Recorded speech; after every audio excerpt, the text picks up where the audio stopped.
Fala pessoal, a gente fez uma aquisição aqui de algo que a gente acha que vai utilizar bastante, inclusive hoje vai ser a primeira vez, que é a fogueirinha portátil da Azetec. A gente tem pesquisado e visto vários vídeos aí, a própria Magrela aqui falou: pô, amor, vamos comprar essa fogueirinha.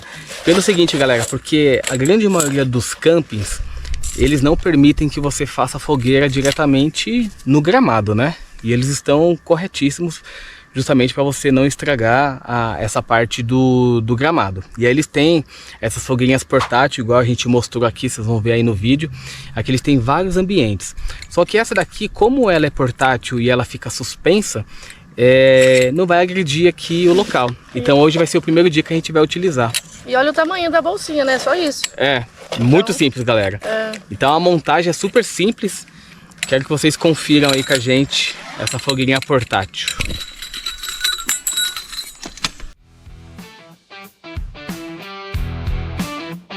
É super prático aqui a montagem, galera.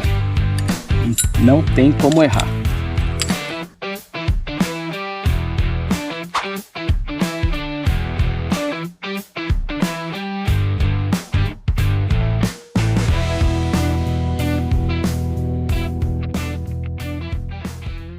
A gente comprou um acendedorzinho aqui também, que vem junto com...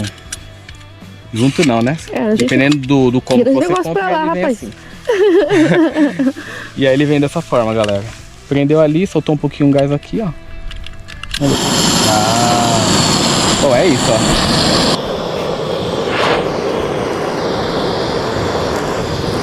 Gente, deu certo. Depois de muito sacrifício, deu certo. Tá muita fumaça aí.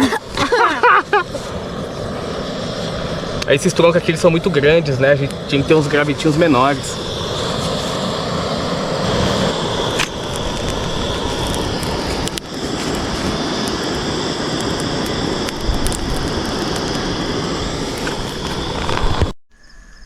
Gente, parece que tá dando certo aqui a fogueirinha, ó.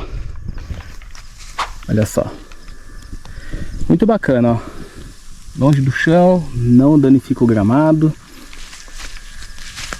O ruim só essa fumaça aqui, tem que fechar a entrada ali da barraca. Depois a gente toma um banho pra dormir cheirosinho. Pessoal, não esquece de compartilhar o vídeo, se vocês gostaram, deixe o like, escreva nos comentários se tiver qualquer dúvida que a gente responde pra vocês. Mas qualquer dúvida que tiver, só mandar mensagem, tá bom? Tchau, pessoal!